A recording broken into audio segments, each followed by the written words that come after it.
Good evening. Yeah, that's all right. Come on now. All right.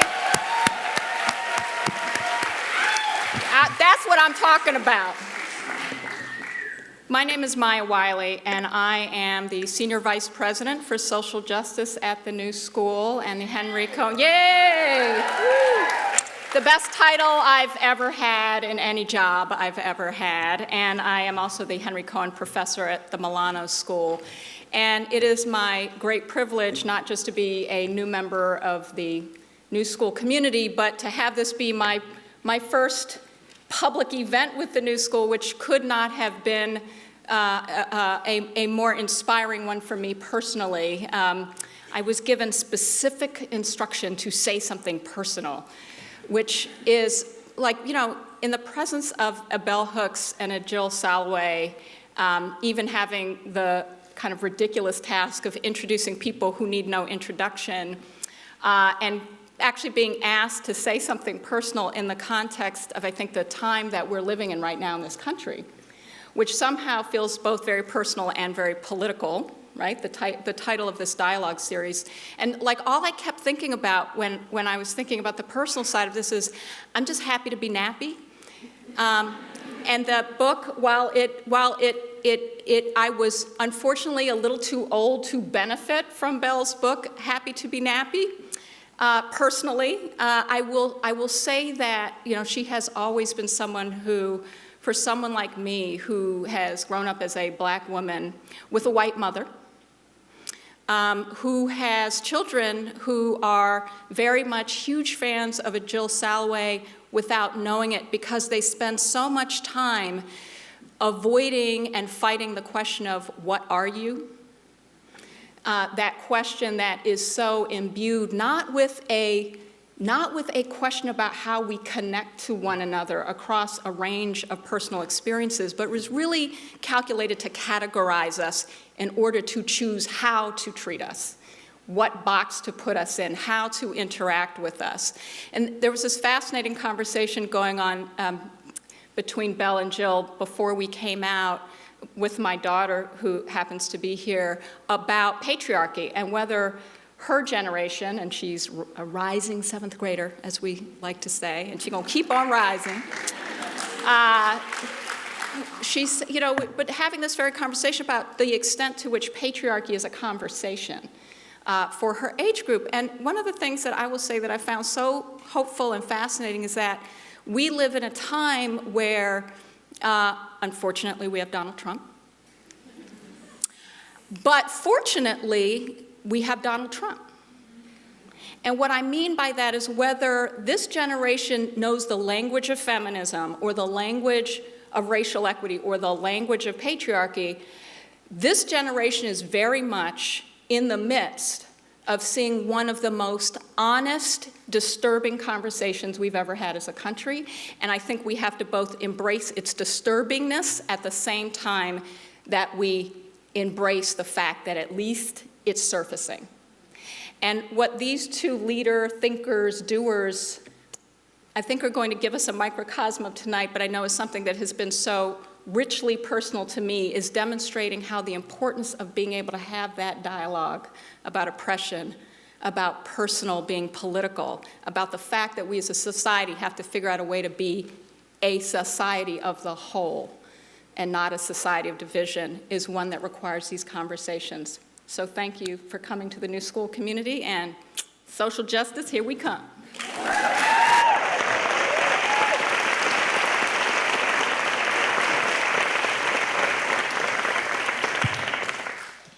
Well, before I even met her, her character, Celeste, said on Transparent, "My best friend, Bell Hooks."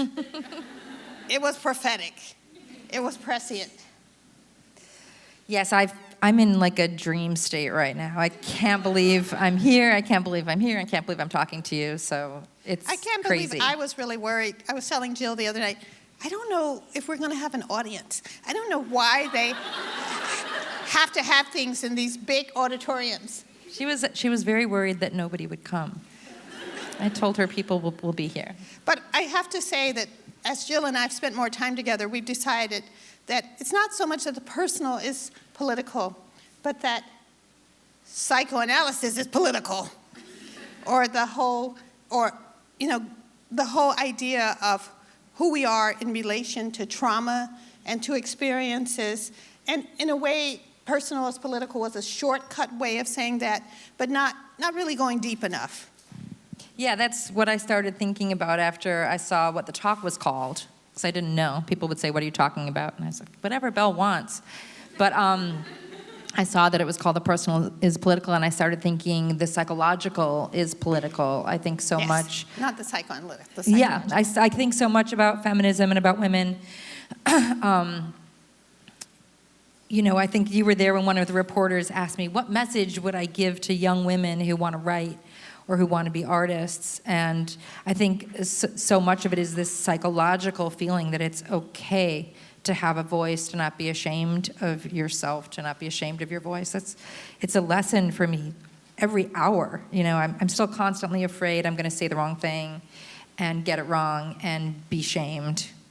Of course, I'm never afraid that I'm going to get it wrong. What I am is, what's wrong with the rest of the world? Why don't they think the way I do? Yeah, which is great. Yeah, I think that would be an amazing thing. If I could just leave tonight with that. If I could borrow a little bit of that. Well, I think that's part of, I believe that what has saved my life as a survivor of childhood abuse is, in fact, critical thinking and being able to think through psychology, through psychologizing, why are my parents evil? What do they have against me? But thinking through how they became who they are. And it's that kind of critical awareness that has stood me in good stead during all the years when I was suicidal. It's like there were two bell hooks. There was this person who was mapping out ways to survive, and then there was this other person that was losing her mind. And of course, that's one of the values of Transparent. I tell Jill that Transparent has these incredible pedagogical moments where, you see somebody really struggling with, how am I going to make it? How am I going to accept myself? I'm so messy. Sometimes I'll say, I'm a hot mess. And how are we going to survive that? And how are we going to grow through that? And that's a lot of what key scenes, to me, show in Transparent, for those of you who've seen it. We don't want to dwell just on Transparent in case some of you haven't seen it. Should we ask? Who here No. has seen Transparent? Maybe nobody. There's a hand or two. Some people. A couple people. I've already been critiquing Jill because she's been talking about the importance of the female gaze, and I've been saying it's not the female gaze, it's the visionary female gaze, because a lot of females out there are gazing, and it's not at all interesting. And I can say that part of why I wanted to talk to Jill is because she has that visionary imagination. Like in I Love Dick, if you haven't seen it, watch it. I was like, that chick looks so good in her nightshirt, that red nightshirt. Why can't I find a nightshirt that I look that good in? That is exactly what we wanted people to feel when they're watching it. Where do I get that nightshirt? Luckily, it's on Amazon, so you can just click on the nightshirt and purchase it. I guess for me, as somebody who's written a great deal about teaching and pedagogy, I'm interested in most interested in those pedagogical moments in Transparent or I Love Dick, where the light bulb goes off. As we hear from Mara, who, when she was a man, was so mean to the older woman, writer, thinker, poet, and when that woman is describing the pain that she felt, that one, you see that Mara doesn't even remember. And we realize how much in dominator culture, people step on us and crush us and they don't even remember. How we'll be holding on to something for years and the other person is like, I don't even know who you are. But what is that pedagogical moment It's when Mara is confronted with the cruelty that she expresses regret and seeks to make amends.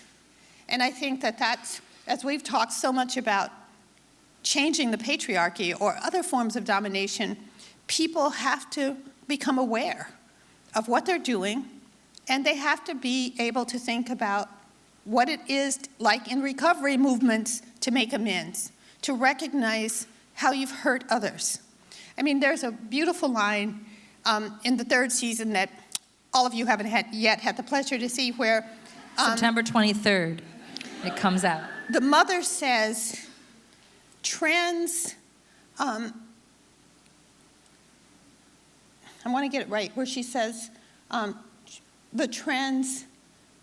being trans doesn't just change the individual.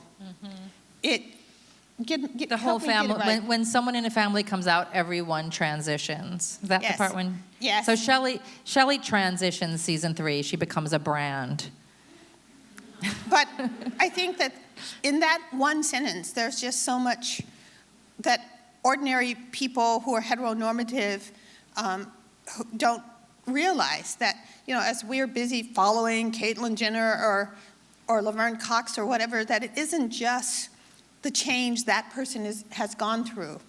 It's the change that all the people in their lives and their families have gone through. Another pedagogical moment is when Mara is in the group and you're hearing from trans people about the struggles in their life, about being rejected, and it is a real moment. And I think that there are lots of moments like that. Otherwise, I can't stand those characters in Transparent. They're just so pathologically narcissistic for the most part. And I'm so lucky to be able to make my complaints to Jill. I was like, Rabbi Raquel was my favorite character, and you're destroying her in season 3? Well, she had to go leave Transparent and pop up in the netherworld of I Love Dick. It's sort of, they're kind of like a connected sister program. So she's still there. It's like Rabbi Raquel goes underground and comes out as Chris Kraus. We can say she's a lot sexier as Chris. Yeah, Rabbi Raquel had trouble with her image sometimes. She tried to make her yarmulke sexy, and occasionally succeeded. Never. I think she's sexiest in her running clothes. Yeah, you love Chris Kraus in her running tank, huh? That red. You're talking about in I Love Dick when she. That's a nightshirt. I'm Yes. talking about Rabbi Raquel in her running clothes. Transparent. I'm trying to remember. But Don't worry, sure. I can remember for you. Okay. I mean, one very serious aspect of Jill's work, and I feel of my work, is the whole issue of trauma and recovery. And how do we recover? And part of what I think Transparent does really well is show us the generational continuation of a trauma. Like how something that happened when you're a child it can go on to other people in your family, and they cannot know, why am I so fucked up around this? And then you realize that it's the psychohistory that, what's the word you use? Yeah, so we call it genetic memory, and yeah, somebody explained it to me as one of the reasons why Jews have such a hard time at airports. Epigenetics, thank you. It's epigenetics. That's right. But you missed my joke about Jews at airports. They get really anxious when they have to wait in line and go somewhere. And it's from generations, supposedly, our cells have memories. And Jill didn't have a problem with me saying, I think the big difference between blacks and Jews is that Jews have psychoanalysis. And that if you have trauma, it's important to have avenues of healing. And I think as African Americans, we are still struggling to have those avenues of therapeutic, and because Jews got psychoanalysis, we got the church, but unfortunately, all too often, Jesus wants us to suffer, and so. So did Freud, apparently. Yes, well, yes. But Freud was a little sexier than Jesus. Depends on which Jesus. Yeah, I think we found that confluence of the Women's Music Festival in Nazi Germany and Berlin and Trump and Weimar and all these ways in which the binary become a kind of organizing principle, and that somehow gender and Judaism become this touch point for otherness. I got asked that question today about whether or not Jewishness and transness have anything in common. And I think as we talk about what is this female gaze, it's like maybe it's not the female gaze, maybe it's the queer gaze, or maybe it's just the questioning gaze. And I think the kind of the lack of an answer, the willingness to have the conversation and to question, to me, is this thing that crosses through both transness and Judaism. For me, that sort of is a cross point, the questioning as the God. Well, I mean, when I was in college, and S&M wasn't normalized then, it was still like up for grabs, and I was in Donna Haraway's graduate class, and we had Pat Califia, who wrote Public Sex, come and talk about issues of dominance and submission. And I remember being just so deeply fascinated by the notion of the safe word, and that I thought there's no other form of sexual expression in our society that you have to discuss beforehand. And I was particularly struck by how so many films that we see in the heteronormative world of heterosexuality, there's never any discussion of sex. You just fall into bed. You just, are sleepless in Seattle and you wake up in New York, and it's all like seamless. Mm-hmm. And I was really respectful of the world of S&M because of its emphasis on we got to dialogue at first. We've got to make a decision. We can't just jump into this and think it's going to work. Mm-hmm. I think I've heard that said about queerness as well, and transness. There's a man named Ian Harvey who was in season 1 as Dale, and he came to the writer's room to talk a little bit about how he moved through the world and talked about his body and transness. And he said, for me, I have to have a conversation before I have sex that says, well, we're going to do this, and I like this, and this is my body, and tell me about your body. And isn't that the best promise for all people having sex? That first they're going to say, I don't really want you to touch this part, but I love this part.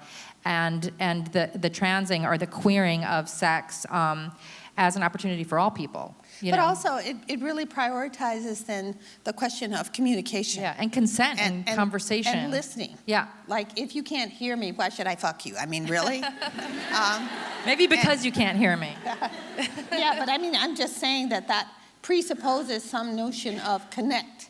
Yes. That you have to connect first. That it isn't just that you'll just, oh, I think you're really cute, let's do it. I mean, sometimes I'm just really turned off by the whole phrase hooking up, even though, it's named for me. It's just not. Oh, just wondering. Thank you. That's you. Jill, I didn't realize. Okay, all this time. Did you know how silly I was? I learned it yesterday as we started talking. Somebody said, what's she like? I said, she's hilarious. She's really funny, and she thinks and talks about everything. And it's so funny because it's weird to be bell hooks in that people think bell hooks is so deadly serious. Though I am having a crisis about my hair, which many of you may have noticed has changed. I cut it off and it became curly.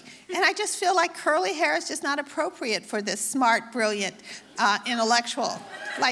Whatever happened to my Rosa Parks hairdo? Yeah, I like the curly hair. I think it's great. Yeah, amazing. Well, I look forward to a day when women and men don't have to think about our appearance. I am with you. I mean, I will be 64 on September 25th, and I'm just thinking about, I try to go through a day without evaluating my appearance, without evaluating some part of my body. Because I think that's one of the real vestiges of patriarchy and sexism in female mind that we can't get away from, that constant evaluation of ourselves or of each other. I mean, Yes. I'm like walking around New York thinking, what's wrong with these middle-aged women? Why are they all wearing these little baby doll dresses with their tits hanging out? I mean, really? But that's because I live in the Bible Belt. I live in a town of 12,000 people. There's a lot of strictures around dress. Yeah, I think that's, as I've evolved in the sort of understanding of my family's genderqueer legacy and gone, oh, I have a gender questioning parent. I can be gender questioning and asking myself in the small psychological ways, am I happier when I wear less makeup? Am I happier when I'm not giving people the cues that remind them that I want to be told I'm pretty? And it allows me a sense of having spent a whole lot of my life as femme presenting. It allows me this sense of freedom of moving through the world and attempting to just engage in conversation and not be offering these cues that let people know I want them to talk about what I look like. And sometimes makeup and hair has been that for me. Address how I look first. My one issue with my beloved trans friends, and I was really annoyed when Janet Mock said I was femme-phobic, because I was like, if I was femme-phobic, why would I have you as a friend? Because that chick spends time on her looks. And of course, Laverne, who is my beloved, we invited Laverne to join us tonight, but she's busy working in Hollywood and stuff. And, but I think that it's really hard, because sometimes I do I think about the me who did little prom dresses and a whole sort of style of dressing that just doesn't appeal to me now. I want to be dressed in 15 minutes, 15 to 20 minutes. And that's why I love the color black. You know, you don't have a lot to think about, because I keep thinking, I could be writing an essay if I take too long to think about clothes. Or reading a book. You read a book a day. I'm trying to break this habit of reading a book a day, because I feel kind of bragging about it.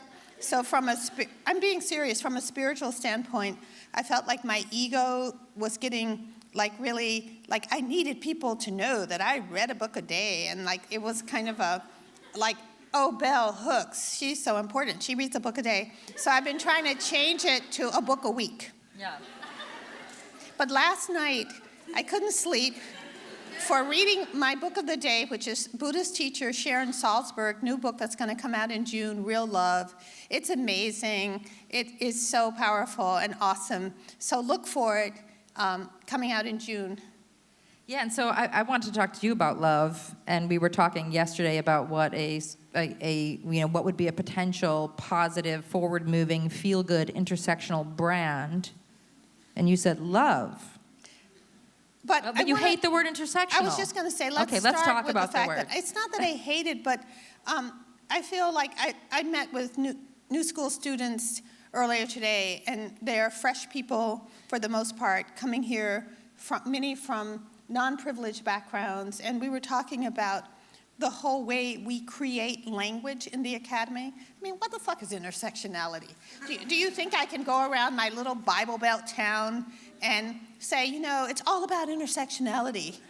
And I feel like, Bell Hooks came up with a visionary understanding, which was imperialist, white supremacist, capitalist patriarchy. Yes. And one of the things that I realize is people respond so negatively to that.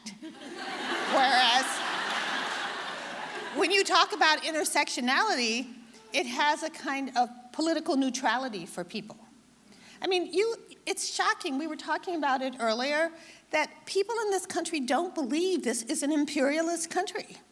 I'm talking about masses of everyday people, not us smart new school people in places where we're learning about all this stuff, but just like everyday people who really believe this is the good country that's going everywhere, doing good, and who cannot face the nature of our imperialism.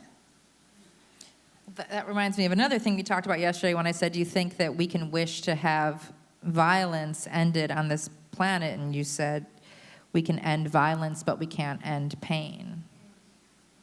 I think I'm obsessed lately with violence and with, I guess, because of the Black Lives Matter and the killing of Black men, the assassination of Black men and women, but it has made me really try to critically reflect on the roots of violence and the fact that so many of us Black people are as committed to violence as a means of social control as are white people. So that when I ask audiences, do you really think if the police never killed another Black man, that Black male lives would be different? Because our lives as Black people are so overdetermined by violence now. Skip Gates is doing Henry Louis Gates, a new PBS series, Black America After Martin Luther King. And one of the things that he found, and his researchers, is that the status of Black children has not changed one little whit since Martin Luther King. I mean, what does that say? You know, we have more Black millionaires than ever before, more Black people involved in media than ever before, but that for Black children, it's just a world of static oppression and possible exploitation. The traffic in girls are Black and Latino women, young girls in our society, and trying to get people to even think about that. We think the traffic in females is happening in Africa or in some Muslim country, but we don't think of it as happening here. So we're going to get back to love, though. Yeah. Eventually. I mean, another thing that we talked about when the things that you have been talking about in terms of patriarchy and violence, and I attempt to do my storytelling as a way to combat it. But what do you think is the best way to combat the global patriarchy? What do you think? Well, what the fuck are we supposed to do about it? But I think let's start with, for me, everything starts with domination. And patriarchy is just one form. I mean, that's why I think the phrase imperialist, white supremacist, capitalist patriarchy is useful, because when my ex was beating me up or breaking my tooth, I wasn't sitting around thinking about classism, or racism. He's a Black man. I was thinking about, how do I get out of this situation I've gotten myself in? So I was saying to Jill that I think one thing about the way things intersect is something may be more important at one time of your life. Like when I was in this situation, the politics of feminism and sexism were way more important to me than the question of racism. But then as I tried to be in the academy and get tenure, the politics of racialized sexism became much more crucial.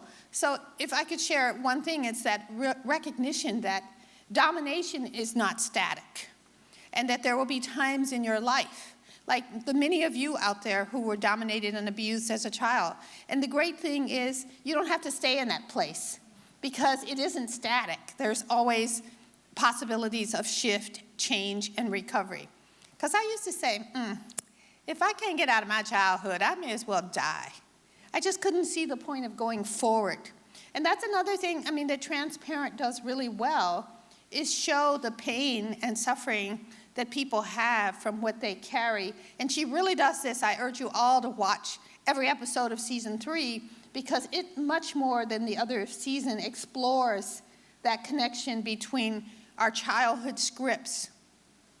And just think that one of my childhood scripts is my mother and sisters and brothers kept telling me that I was crazy and that I would end up in a mental institution and no one would visit me. Well, then I went to graduate school and my professors kept saying I was crazy. And then I tried to enter the heteronormative heterosexual relationships, and the men told me I was crazy. So think about how that script is playing out in your life and you feel like it's being affirmed by the world around you. And at what point does the script stop? And so I think the script stops with awareness. So I do think that as we become aware that these systems act together of imperialism, white supremacy, capitalist, patriarchy, we can begin to unpack, what is my role? I ask myself all the time, okay, Belle, what are you doing today? to resist domination? What are you doing to end patriarchy? Because I think that, Sweet Honey and the Rock sing that song, when we work for freedom, we cannot rest. I think that it's a constant struggle. Do you think that the way to work against patriarchy day in and day out is to be actively crafting a psychology of being that allows you to stand up more? Oh, absolutely. I mean, that's very much what Salzberg is writing about in her book, Real Love. That you have to, I don't know, I've had EMDR therapy, but one of the things that it allows you to do is not just tell the story of what happened to you, but to tell the story of what you wish, you wish things had gone. And it's an interesting thing about how when we think about how we wanted things to be, how liberating that can be, because when we have that vision, we can begin to work towards, well, what can I do to create that vision? It's interesting you're making me realize that in making Transparent, I think I was writing a version of how I wish my family was. I think when my parent first came out, I was afraid and I was probably ashamed, and it was a pre-transparent world. And I think I wrote my way to trying to create a world in which Mappa was just a normal matriarch. And, I was watching the Kardashians today, as I am wont to do whenever I have free time. And watching Caitlyn pre-transition, watching old reruns and watching a trans woman who wasn't out. And looking at a world pre-transparent and pre-Caitlyn Jenner, and a world where we didn't have a language for a perfectly normal family with a trans matriarch. And so in some ways, I think the invitation to make art for women, for people of color, and trans people and queer people who want to heal themselves. It's like, it's not just about getting into the business. You and I talked about people of color not being the backup singers, but being the leads, being the producers, the writers, the directors. It can become an active day-to-day, hour-to-hour rewriting of our psychology to write scripts and write stories. And an active rewriting of our lives. Because all my life, in this suicidal mode and trance mode that I lived in, trance, T-R-A-N-C-E, I was constantly falling back into the desire to be dead, to kill myself. And I think about, I've been reading Anne Sexton again and Sylvia Plath, and how here are these women that are on one hand powerful creators, creating new narratives in their writing, and then there's this other part of their lives where they're just falling apart, and where there's nobody that they can really talk to about, or they feel that there's nobody that you can say, I'm really sinking. And especially, I think, if you have any kind of fame or economic, any power in this society, people think, well, fuck you, bell hooks, you're sitting around whining.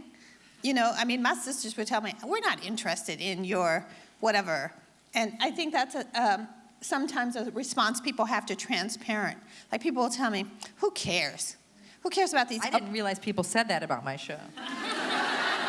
Well, that's the thing, baby. If you're going to hang around bell hooks, you're going to hear the hard stuff. Yes, it's totally fine. Who cares? Okay, I can take that in. But well, when we're talking about that pain and what we were talking to Stephanie about before, abjection, is there something in the female, the feminine, where an exploration and a discussion and sharing of that feeling of abject oblivion and invisibility in some way becomes an essentially female or feminine way of saying I am? But I think that the whole culture of domination requires us to be abject, and that it requires powerful white men to be abject in a different way. Because I was commenting on the powerful white men, the Wall Street white men who leave their jobs but go to be pissed on. I've always been fascinated by golden showers but it's like, what's happening in their lives that they want to have so much control and power over money and people's lives, but then they want to have this experience of being abject. What is happening in that moment. And of course, for those of us who are on the side of oppressed and exploited groups, the abject is flipped. And we enter that space because it's the space that's been assigned to us. Mm-hmm. Yeah, we were talking about the feeling of oblivion and the feeling of being invisible. And, you know, you said powerful white men, you know, wish to be submissive as a way to... In fantasy. In fantasy. And I think the submissive fantasy, the feeling of being lost to someone or something, seems pretty common from what I can tell, not just men, not just white men, that people do want to feel lost to something, and sometimes they want to be lost to their own dominance. Or our own non-dominance, our own victim. I mean, I feel right, maybe like we're playing out what it feels like to be in the world. And the roles that are assigned to us. I feel like, you know, Marge Piercy taught me years ago that she had one sentence: this above all else, refuse to be a victim.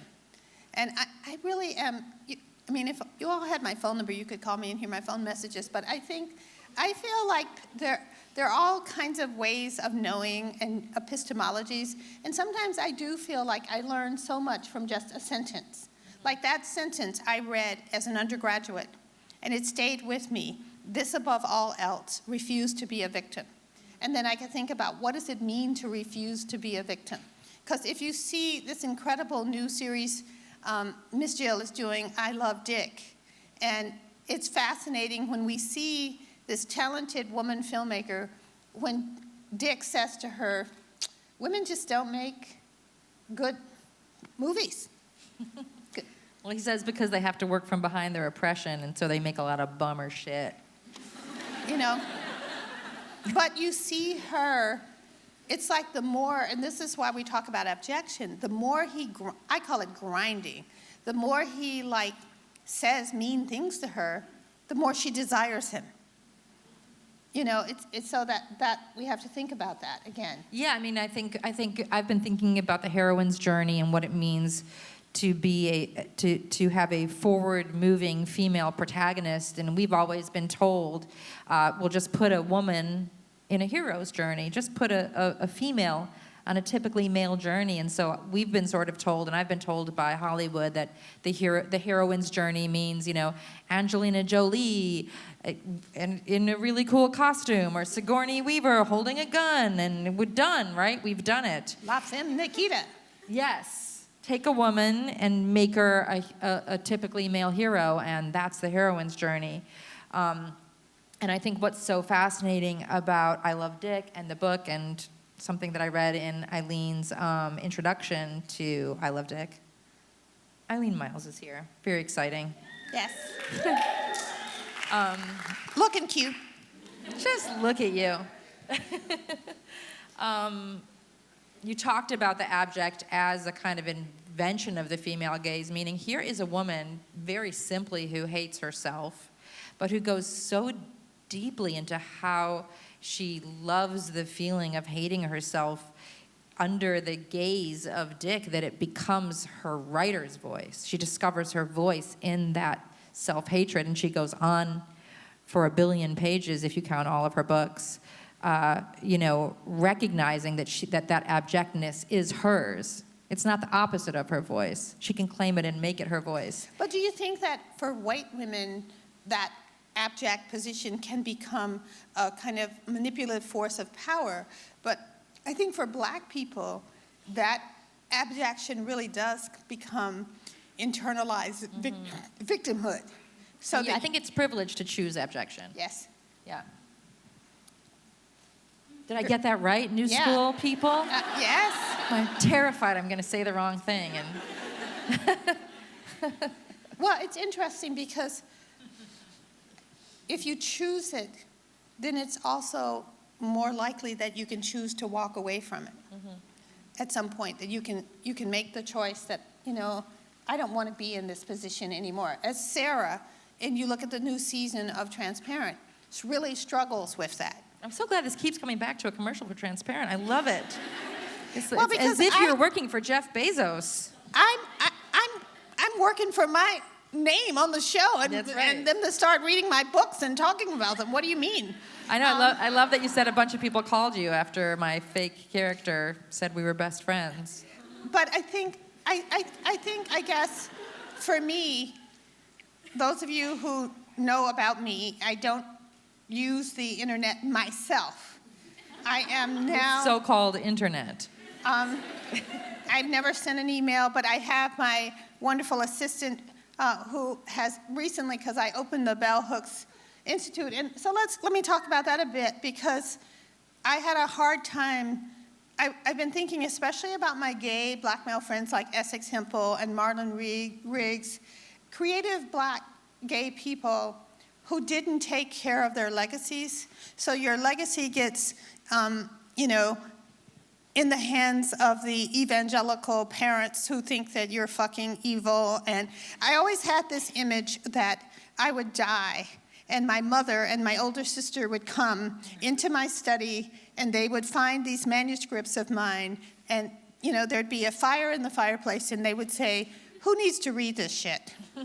And they would just, start burning it up. Or there's the story told, however mythic it may be, of the Harlem Renaissance black gay poet Georgia Douglas Johnson, that this white guy professor is working on her, and he goes to where she lives, and somebody says, "Oh, her house is for sale. You could go and look at where she lived." And he goes into the basement, and with the trash, to go out on the trash, is all her manuscripts. And this is the deep shit, of course.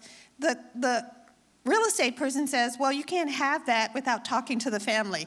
And then soon as the family gets a grip on it, of course, they want money. When this was just going to go out into the trash. Or think about Langston Hughes as a black gay man. His family wants no mention of his being gay. So when Isaac Julian did his amazing film, Looking for Langston, he wasn't able to use any of Langston's poetry because the family has that kind of grip. So knowing that I have a lot of my family that hates my work, or that my sisters will say this, "You're just a liar. Everything you say about mom and dad is a lie." So I want her to talk a little bit about her family and responses to her work. But it made me start thinking that, I better protect my work. Because it's like sometimes as people who are in oppressed and exploited groups, we live with a kind of cognitive dissonance. We know how hateful the dominator culture is, but we think that the dominator culture will protect us. We think, people will say to me, "Belle, you don't have to take care of your work. I mean, your work it's established." And I think, are you kidding? I think my work could be deleted amazingly, and some of it is. I mean, the work that Bell Hooks has to fight, which is interesting, that was mentioned in the introduction, is my children's books, which were really written to be pedagogies of gender and revolution. And, for a while, they were just out of print. And I didn't have any idea that they were out of print. The issue is, what do I do? So to get them back into print, because if people hadn't told me, this is the bad side of me not using the internet, I didn't really have any idea that they had gone out of print. And it was such a strange cycle. Okay, Disney, Hyperion, who were my publishers, stopped reprinting, so therefore, there were no sales. Then they could look at the sales thing and say, these books aren't selling. But you can see how it was a cycle and a setup in some ways. So I am learning, and I apologize to be going on so long, but I'm learning to self-publish. I decide, well, the best thing that can happen for me is if they'll revert the rights back to me. Mm-hmm. So I call them and I say, and they say, "Sorry, we just don't want to reprint these books." And I said, "Well, great. Can the rights revert to me?" "Well, we're going to think about it." And then a couple of months later, they call me and they say, "Well, we've decided that we want to keep Happy to be Nappy." And because I think that what somebody did was look at the request and see that there were a lot of people wanting to order these books. And so they are coming back into print as board books, which are not my favorite. But board books are cheaper to make. and cheaper to buy. So for that reason, I decided, well, why don't I looked around. It's a good thing to look at what patriarchal men do. I looked around and saw how many patriarchal men that we don't know a lot about, like C.L.R. James, who died in poverty, but there was a Jewish white male here in New York who was a major fan of his work. So he opened in his home in New York on the Upper West Side the C.L.R. James Institute. And people at the time, I think he sold it since then, but people came from all over the world to look at C.L.R. James' papers. And from experiences like that, I thought, well, I should open up an institute and put my books and put my artifacts and put my grandmother's quilts that I've written about. And the thing that was really hard for me was how so many black people, academics, women and men said, Belle, you don't know what you're doing. You don't need to be opening an institute. You don't know anything about it. And I had offers from fancy schools to buy my papers, schools where you would have to show ID and go through metal detectors. And I thought, that's not what my work is all about. I don't want people to have to do that. Well, one of the most famous black male academics in our society said to me, Bell Hooks, you only think you want ordinary people to be touching your shit. Sell those papers. And you realize, and I realized that even though I have opened this institute, that there is a part of me, and this goes back to the abject question, that feels self-doubting every step of the way, because I funded myself. And this is the abject part. I am very fond of the work of a black woman painter, Emma Amos, who's now almost 80. Her art is on the cover of a lot of my books. And when I came to New York to live 20 years ago or so, I went to visit her, and she was a part, I apologize, I feel like I'm talking too much, is that okay? No, please. She was a part of a group of black artists called Spiral. She was the only woman. All of the men, their paintings are in museums. When I went to Emma's studio, all her paintings were hanging on the wall. And it was one of those experiential, I know women artists are not as valued as male artists, but there was something really heartbreaking about seeing all of that art just in her studio. And I was just there yesterday. She has the early stages of dementia. And I kept thinking, when Emma dies, all of this art will suddenly have value. All of these people will scramble to buy it, who have completely not valued it rightly. I won't say that it's not valued, it's not valued rightly, as the great black mystic Howard Thurman taught about what it means, and Vincent Harding, to value ourselves rightly. So even though I've set up the Institute, I have a lot of paintings by Emma, and many of them are paintings of myself. I don't like to see them. That's where the abject part comes in.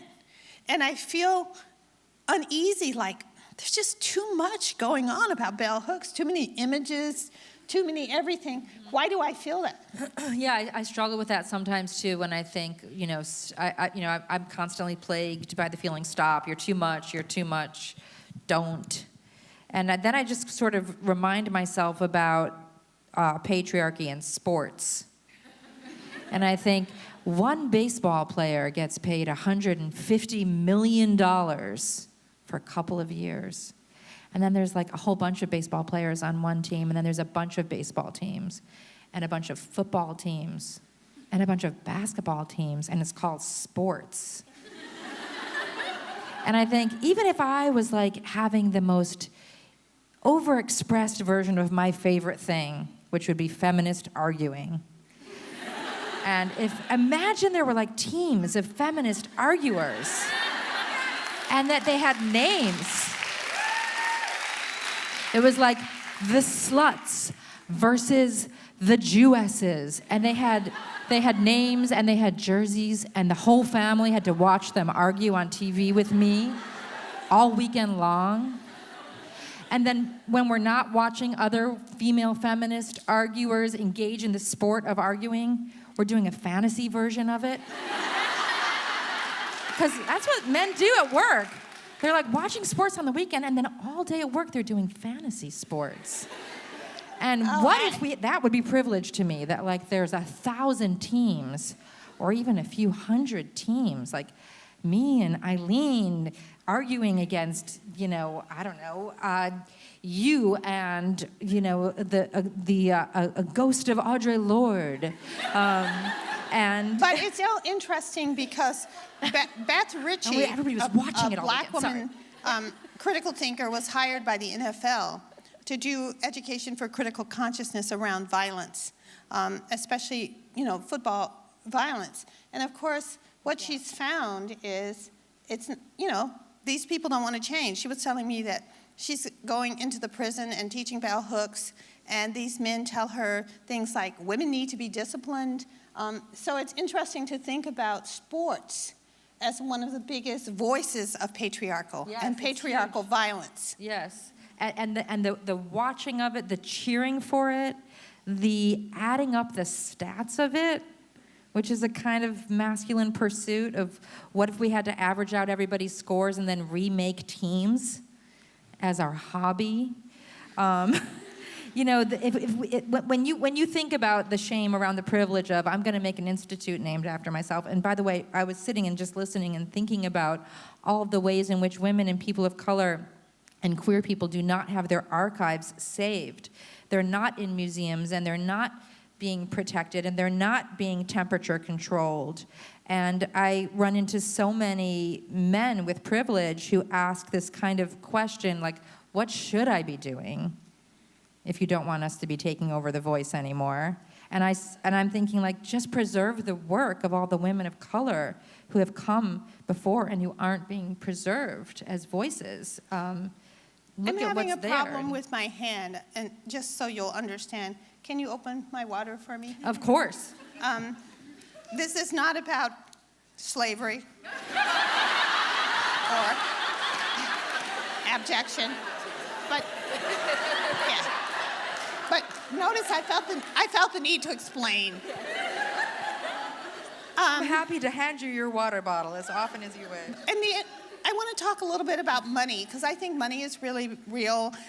I have titles of books that I envy, and one of them that I envy is this title, Girl, Get Your Money Straight, because I think it's really important for females to get our money straight within patriarchy. And one of the things that I get a lot of negative feedback from is that I fund the Institute myself.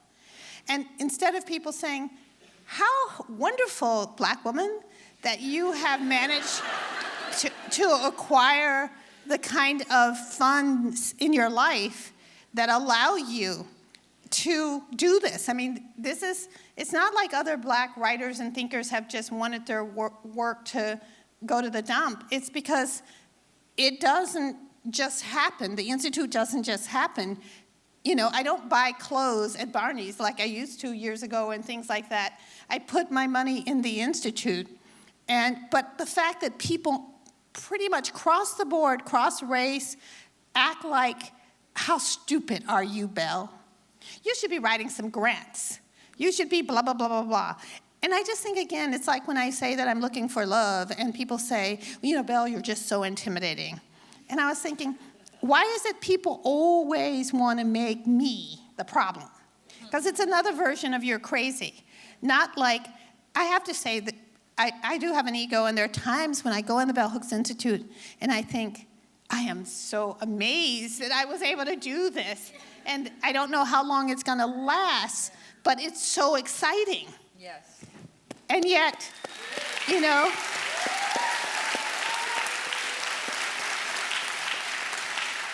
it's kind of like you were saying, when young women, like I just had a group of students that came from Chicago, and they just wanted to see the Institute, I recognized that for them, it's a pedagogy again. It's saying, this is what a woman can do. This is what a black woman can do. This is how important our work is, And on that level, things can be pedagogies of resistance, like the Transparent and I Love Dick, or like the Institute itself. It's not me even, it's the work. It's just people seeing it. It's beautiful because I believe that beauty really is healing. I mean, one of the things I like about I Love Dick, I don't find Transparent so beautiful, but in I Love Dick, the scenery is just so beautiful. And Thank you. to be able to take, and you know, there's this, if you haven't seen it, but there's this one scene where we get to see Kevin Bacon's character, Dick, standing naked before this pool of water.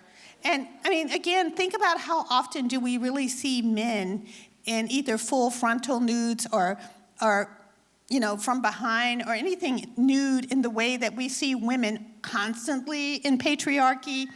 And that was very moving to me. Thank you. I appreciate that. I'm sorry that you don't think Transparent looks good. But I wanted to talk about that feeling of shame around your voice. I was telling somebody backstage who was asking, I remember like 10 years ago or so when I had kind of gotten up the faith in myself to make something, I made a short film and I gathered some friends and we went and we shot it. And you know, I was a pretty successful writer at this point, but I was dreaming of directing, and I went and shot this thing with my friends and edited it together and put, you know, weeks and weeks of love into it, if not months, when you consider the writing and the acting and the editing. And I had a manager at the time, and I showed it to him, and he said, "Don't show this to anybody. It's not good enough." And I believed him. And I believe in myself a lot. But I think I was moving around like a little vacuum cleaner, hoping that somebody would tell me I sucked so I could stop. And Which goes I should have back to fired I him, Love right? Dick, that Chris, Yes. is this but what? I didn't know how to. I didn't know that believing him. I just assumed he was right, that I should stop and that I shouldn't show it to anybody. And I put that away, and probably took another year or so to get up the courage to write something again and shoot something again. And so when I think about the psychological is political, the tiny little parts of ourselves that are not willing to notice that when somebody who is a patriarchal man who was raised in patriarchy says, "I don't like it," he might be saying, "It doesn't make me feel safe." Or I've been trying to get an assistant because my beloved assistant has left me to come back to New York. She came to Kentucky for a year to help me get the Institute off the ground. I had people coming from other states, and people would come in and say, like one person said, I said, "Well, what do you think of the Institute? It's really dusty." Mm-hmm. Another person that I flew in said, "It's really cozy." And so I did begin to feel crazy, like, these people are coming for a job interview, and all they can say is things like, "It's cozy, it's dusty." And you realize, again, that that's a kind of grinding, too, because it's like you're showing your treasure to somebody, and they're telling you your treasure is shit. Yeah. And I wanted to ask you, when I critique an idea you have, do you feel like I'm being mean? Because I also think that women are very afraid that presence means we're mean. Yeah, I hear that. I mean, I haven't felt like you were mean to me yet, but I think women absolutely are socialized to be looking towards positive regard. They want people to say, "You're good, you did a good job, you're nice, you're pretty, you did well," much more so than the competitive urge, which is if somebody says it's not good, that you have the thought, "Okay, great, I'm going to make it better. Thank you for this critique, I'm going to try harder." Yeah, that to me, I think doesn't come naturally to me, and is definitely something I had to teach myself. Because, I mean, I hear that a lot. Instead of being crazy these days, I hear from people, "Well, you're really mean." I asked somebody to do a conversation with me, and they said, "Oh, no, I've heard how you slaughter people in the conversation." And I thought, slaughter people? What are they talking about? Let me It's been say, okay so far. well, you look pretty healthy and whole, and like, I want to say, I feel relatively 'cause unslaughtered. we are closing our part and we'll have some question and answers, that I consider it just a powerful privilege to be up here with this little genius and her critical imagination. And I can't wait to see all that's going to unfold from that imagination, and I want to thank you. The privilege is mine. This is a dream come true. It feels like So a it is a dream little come true. love fest up It's here. a love fest. Better than sex. Better than sex. So I guess this is what psychoanalysis and psychology would tell us. Recognition is better than sex. Toni Morrison says, anger is better because there's a presence in anger, but there's a more powerful presence in being recognized, in being seen, and as one early Black feminist said, I was not meant to be alone and without you who understand. And whether we're talking about Eileen's friendship with you or our new budding friendship, it matters so much to be recognized and to be honored by the people that you feel are part of your kinship structure, your tribe. And so thank you all for coming. We have a half hour for questions and answers. Ask your question, be brief if you're going on too long. With Buddhist loving kindness, I will tell you to stop.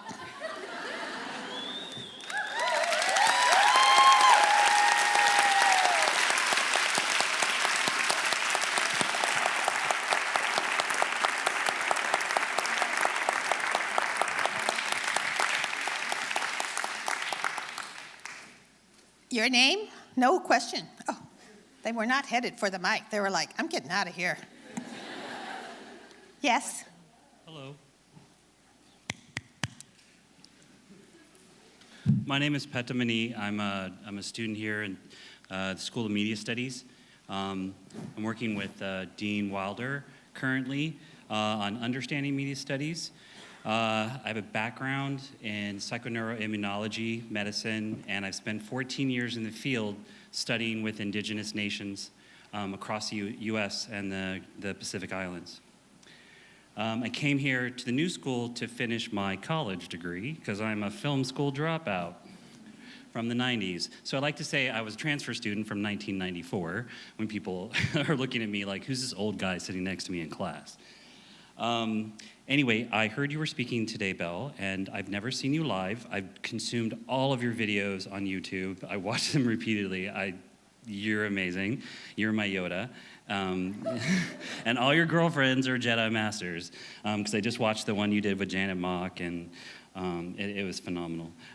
So I have a request, and that is we have students on campus whose voices have been silenced and who have not been heard. And I'm only going to speak from my personal experience because... And you're going on a little too long, sweetie. Okay. I work in the technology labs here, and I see what I believe I'm looking at is the most incredibly talented youth. We have students who are left brain, right brain, who are conversing with technology and humans, and right now they're being harassed in the workplace. They're being terrorized by this manager whose name I will not mention, but it's... And there's a question in this? Yes, I have put forth, and Dean Bronner knows this, I emailed her today, that I would like to engage a restorative justice process for our students in the lab, for our Black and brown students who I feel are being mistreated in the lab. And I have submitted a restorative justice process, and I've only asked that it be reviewed by the powers. I've asked for atonement. Okay, I'm going to have to say, okay, thank you. Thank you very much. No more speeches, because we just don't have the time. Your name? What was a good speech? My name is Gabriella. I just wanted to thank you because it's really healing and wonderful to see you in person. And I'm just asking on behalf of a woman that I met earlier, a trans woman from Zimbabwe. This question is for Jill. She was asking if it would be possible to speak with you privately. She wanted to come up front and ask you something directly, but in the past she said it was traumatic to reveal anything too public, and so she was hoping that it would be possible to speak with you. Of course, yes. Okay. Sure. Okay. That's it. Thank you. So far, our two people have gone on a little too long. Your name? Hi, I'm Gabrielle. I do have a question. It's going to be a sentence and then a question. I recently saw Brian Stevenson, the prison abolitionist, speak, and he said that protect your hope. Hopelessness is the enemy of justice. And so I'm wondering, for both of you, what protects your hope? I have a crush on him, and that really gives me hope, because I don't know any Black men so deeply committed to justice and to using his privilege to try to liberate other Black people who are still enslaved. And he's just awesome. And Maya Angelou has a quote where she says, lots of people are committed to justice, but very few people have the courage to speak and act, and he does. That gives me hope. Okay, and for Jill? I live in a fantasy world where I believe the patriarchy will be toppled any minute now. Cool. Okay. Sounds good. Great. Thank you. Helps. I don't live in that fantasy world. Your name? My name's Kay, and I have a question for Jill. I was curious if you always wanted to go into television, and if not, how you ended up there and how you think it sort of plays as an artistic medium. That is exactly what I wanted to do. I wanted to go into the television. I grew up obsessed with television, staring at it, and I wanted to be inside of it so that we would be staring at me instead of our family staring at somebody else. And I didn't know what that meant. I thought it meant advertising at some point.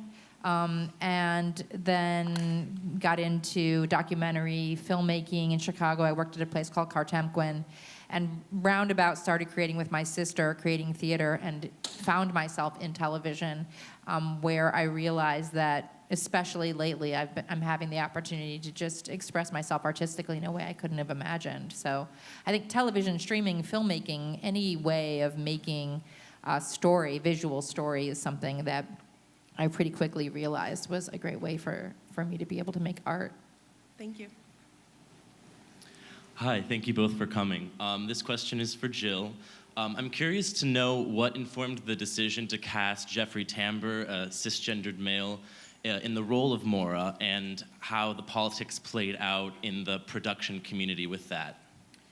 Yes, well, I think I was incredibly ignorant when I wrote Transparent, and I didn't have a clue. I really didn't have a clue. Jeffrey really reminded me of my own Transparent. My whole life felt like Jeffrey was much like my parents, so there was kind of no question as to whether or not Jeffrey was going to play the role. I very quickly became politicized as I began to get to know all of the trans voices that we brought in to help us with the show: Jenny Boylan, Reese Ernst, Zachary Drucker. And I read Whipping Girl by Julia Serrano and really completely understood what a huge problem we had on our hands and the depth of what I had done by casting him in that role. And it was a shock, and I was able to do some small things that made me feel better. One was make an attempt to have what we called a transformative hiring process, where we made sure to have trans people in every department and train, identify, find, groom, train, promote trans people all across the production. We created many roles for trans people. We brought as many trans writers on as we could, and gender nonconforming people as much as possible. I mean, as I think you can probably tell, I was sort of in a state of emergency about what this show was actually going to be communicating.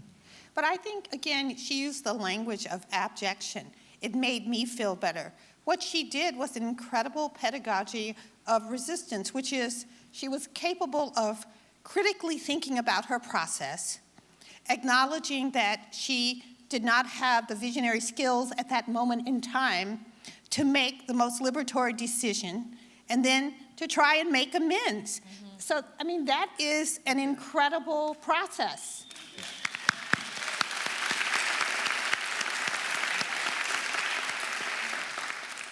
Thank you.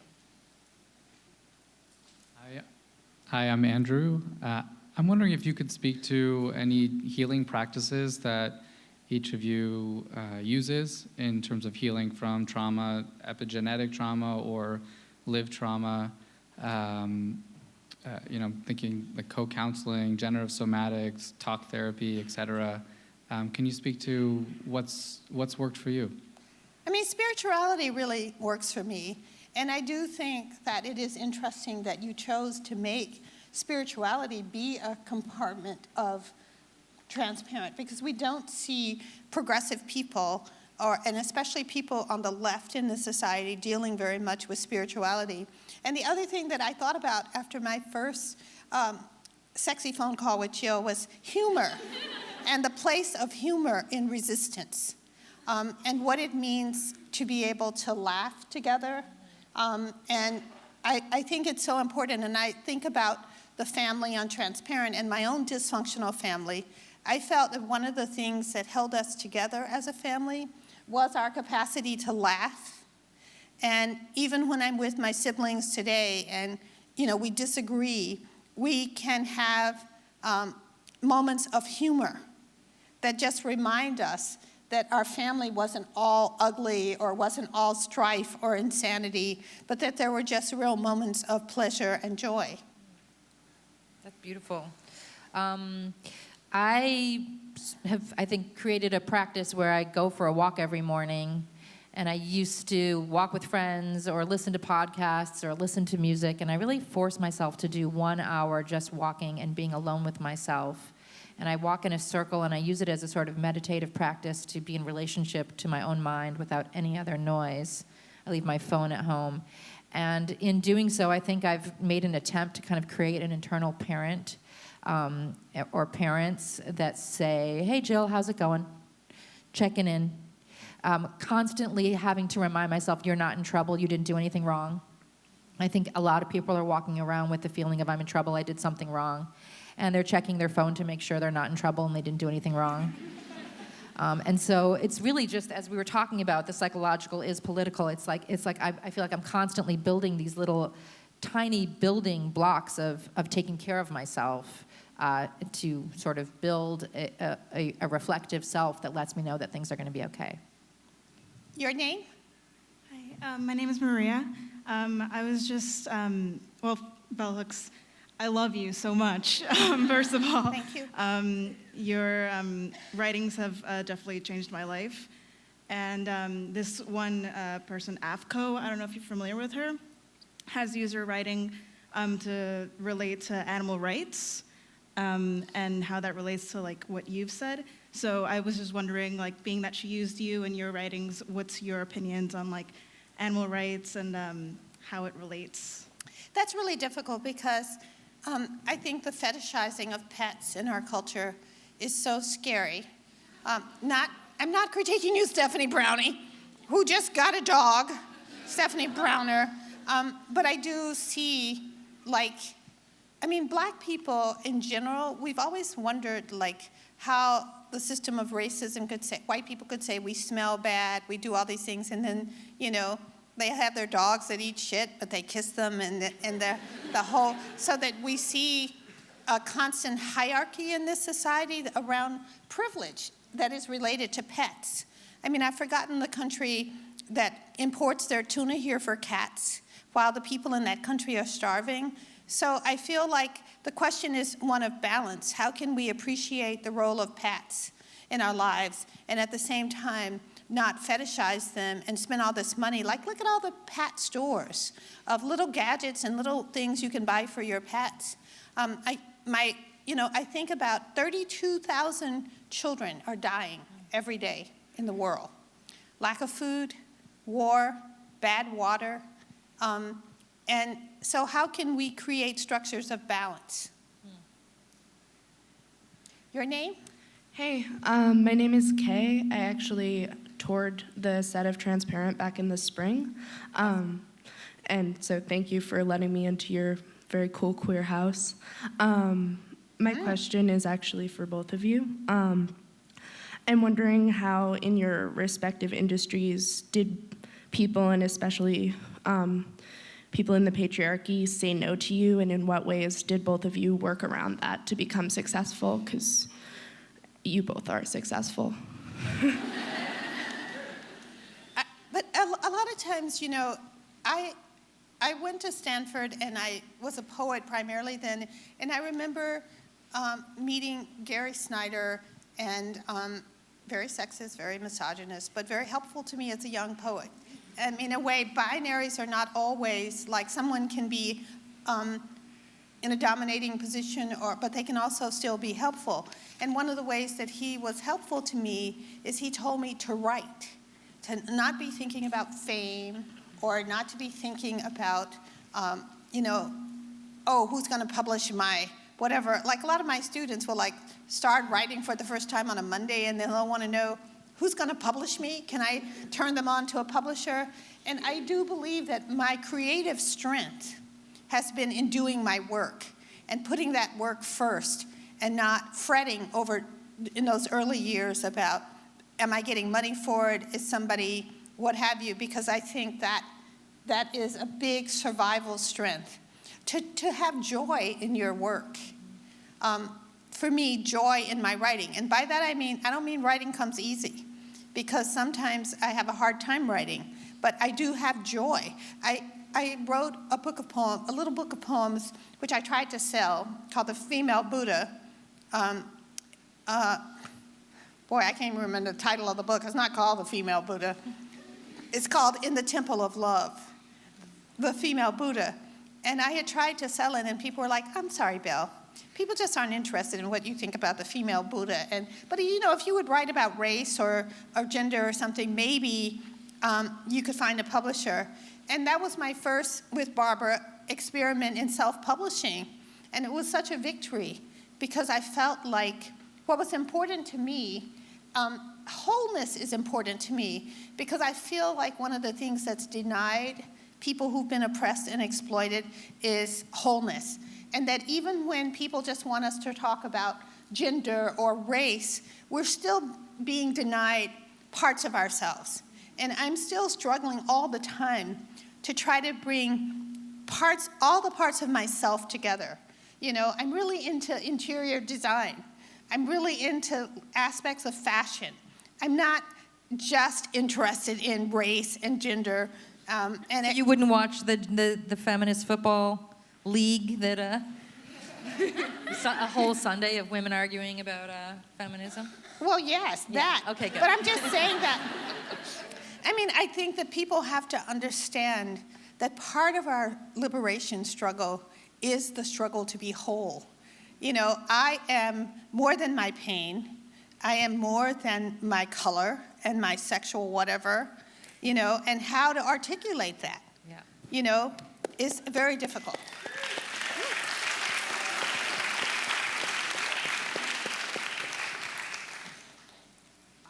That's such a good answer. I feel like that should be both of our answers. That's so beautiful. It can be. Okay, good. Thank you both so much. Hi. This is sort of a hypothetical question, but Bell Hooks, you obviously... Do you have a hypothetical name, honey? Oh, it might be Joanna. Just kidding, it's Joanna. But my question is, you obviously think about TV a lot. You were just saying you're multidimensional, and I'm just curious, have you ever thought, hypothetically, if you were to have a TV show, what that would look like? I actually tried to sell this idea to TV, which was that I'd have this show called Off the Hook. And it would be a show where people could call in and say, what did you think of 12 Years a Slave? And I could say, hated it, If I never see another black woman raped and naked and beating again on the screen as long as I live, I'll be fine. So I like when I guess I thought that it was part of what would allow wholeness, that people could see how, I'm a fanatical mystery reader, that I'd be able to talk about all these different things off the hook. Well, one thing I got, which was interesting, was that I was just too old. And I wasn't glamorous enough. But isn't that interesting? Because I have fretted. Have you, Jill? I've always wanted to be cool all my life. Pretty cool. But I think it's interesting that men the misogynist but beautiful music maker Miles Davis and other people men can be cool into their 80s, but there is a way in which we are to believe that coolness stops for women. I mean, look at Eileen Miles. I know, I'm looking at come her. on. But, you know, look at how many people didn't know about Eileen Miles till she became your friend. This is not to put you down, Eileen, but, I mean, poetry is just not as big as we would like it to be. I mean, I try to read poetry every day. On my birthdays, I ask that people bring to me a gift of poetry, that they come over and they read a poem, which is just really fun, because it gets people of all ages in my little town coming over. But a year ago, it was like love poems. They were so dreary. I was like, I am never having people, because I sometimes have a theme, and this year's theme is justice. But my name is Edgar. I actually work for the U.S. Fund for UNICEF. I go around the country teaching the public about human trafficking. And I just finished your book, World to Change. Very moving. My favorite chapter is the first chapter, Men to Love. And my question is as follows. What else can I do to give birth and nurture to a workspace, particularly at the U.S. Fund for UNICEF, that is filled with love and intentionality, particularly with the work that I'm doing as going around the country educating the public? Question being, what else can I do to work with my female white counterparts in the workspace to incorporate aspects of the book and aspects of love, but also getting at this imperialist, white supremacy, capitalist patriarchy that you speak of? well, I mean, if you read all about Jill, because you know I've had to study Jill in order to have this conversation, one of the things that most impressed me was the testimony people gave about the kind of environment that she's created in the workplace, a kind of anti-domination environment. Because I think sometimes we act like, oh, what can I do? When in fact, the truth is, most of us understand when we're being dominated, or what domination is. Children understand. I was saying earlier that, you know, when my father was beating me with some board that he tore off the door, I knew he wasn't loving me, you know, at 6 years old. It wasn't a big mystery. So that I think a lot of times it just takes that critical examination of your environment and Yeah, I want to share a practice that we do at Transparent. We do something when we're filming Transparent and Dick called box. So every day when we're shooting, rather than start work, we put an apple box in the middle of the room, and we all start to slowly clap, and then we go box, box, box, box, box, box, box. And everybody kind of gathers toward the box when they hear us saying that, and 3 people speak, and they were the 3 people who were tapped the previous day by the 3 people who spoke. And they just kind of speak from their heart about their lives and where they are, you know, an emotional check-in. And sometimes box goes on for half an hour, 45 minutes, and we prioritize emotional connection amongst our crew so that we can stay more connected and work more quickly. And to remind everybody around that what we're doing at work is not trying to get work done and not connecting over doing it quick or doing it right, but rather connecting with each other in a place of gratitude that we get to spend our day making art. So we just, that's our connected feeling. That's our first feeling. And it's not, did I do something wrong? You know, did I not do it fast enough? We make, you know, real announcements like nobody gets thrown under the bus ever, that nobody talks shit about each other ever, and that no anger is ever justified. So people understand that sure, that's going to happen. Somebody is going to talk shit about somebody else, but the person who they're saying it to can look at them like they're breaking the rule. That if you are angry and you're angering at somebody, you're breaking the rule. If you're throwing somebody under the bus, you're breaking the rule. And so we announce that that's not acceptable. We connect through our hearts to start our day, and then we go to work. I don't think we can overstate enough the role of the imagination. I mean, I think about the role of the imagination in my own healing. I mean, one of my childhood mentor figures was Emily Dickinson, because I played with those little author cards. And the fact that she was a white woman didn't mean anything to me. It was that she wrote this poetry that made me feel it was okay to be alone, that it was okay to be in a room by myself.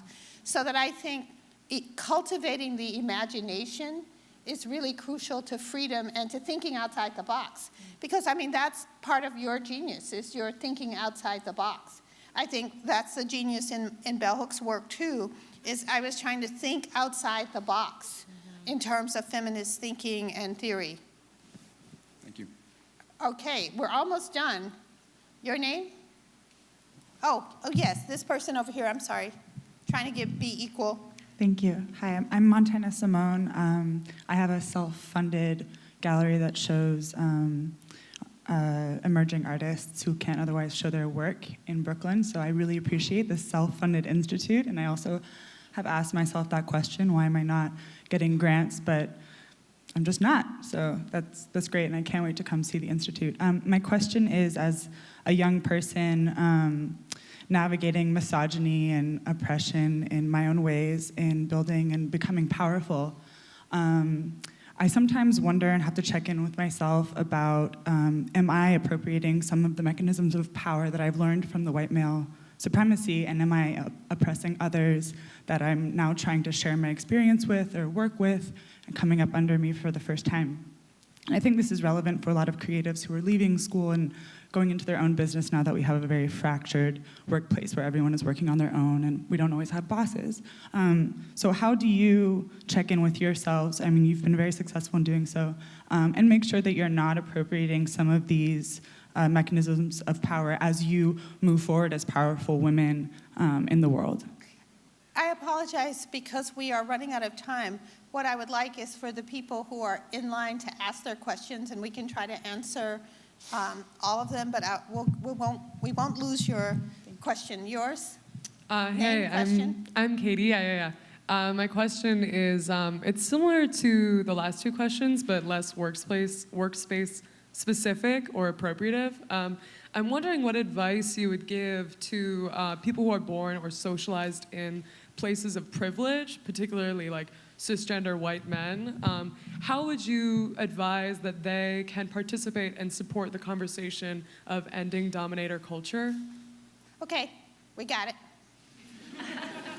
My question is about audience, I think, and I guess who you want to reach and teach, since you both obviously have these wonderful, important messages and ideas that to a lot of people in the world are radical or maybe unacceptable. So I guess given that, how do you deal with or address the tension between delivering the most whole, honest truth and reaching people? Well, of course, I can speak for both of us. We want to reach the world. Yes. I think that means, I think even for me, I've come into using the internet because I recognize through young people pushing me that it's another vehicle for reaching out to the world, and pretty amazing. Your question? I'm Nicholas Bourne. I'm a folk artist. I don't go to school. I don't believe in it. I do art on my own.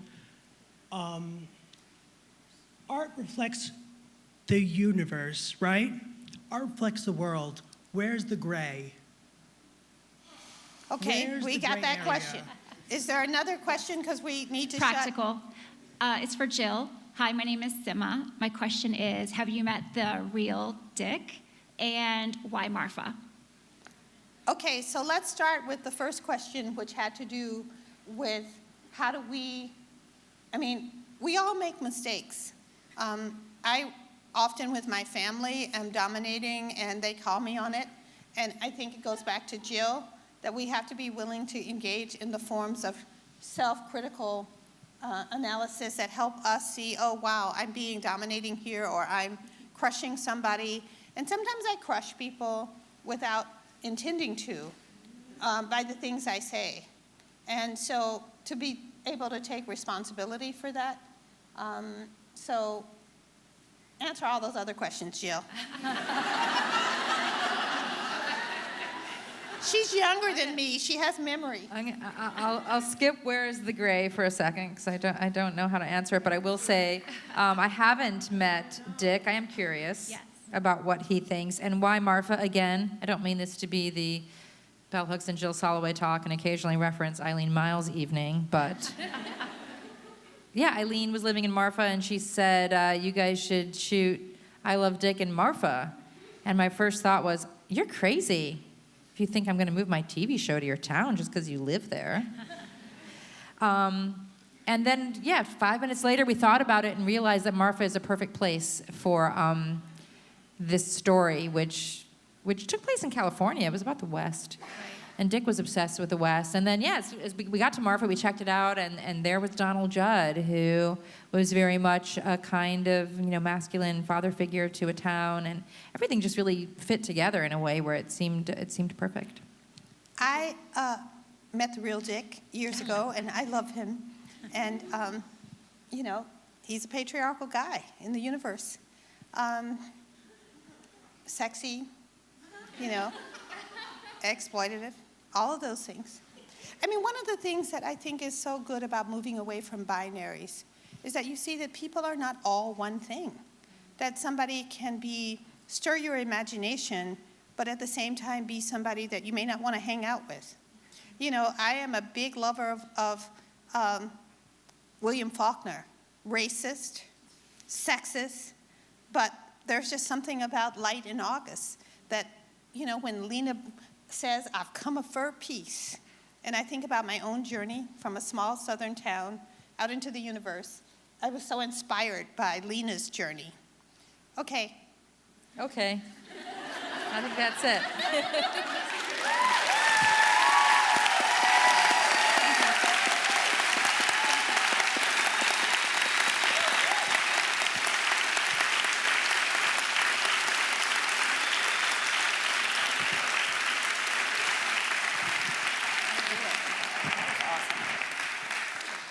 Quickly, one thing we didn't cover, though, that we talked about was whether there are things that we don't want to reveal, whether there are personal stories that we don't want to tell, and how do you decide what you want to share publicly and what you don't, and how we get angry with people like Eat, Pray, Love, Liz Gilbert, who shared so much about her falling in love and washing her panties in India or wherever. And now that she's breaking up with her husband, she's evidently said to people that she doesn't want people to talk about it. So that was really fascinating for me to think, 1 minute you can be so open, and then the next minute you can feel like. So I'm sorry we didn't get to talking more about that, but we'll talk about it somewhere at some time. Yeah. Thank you all for coming. You've been a great audience.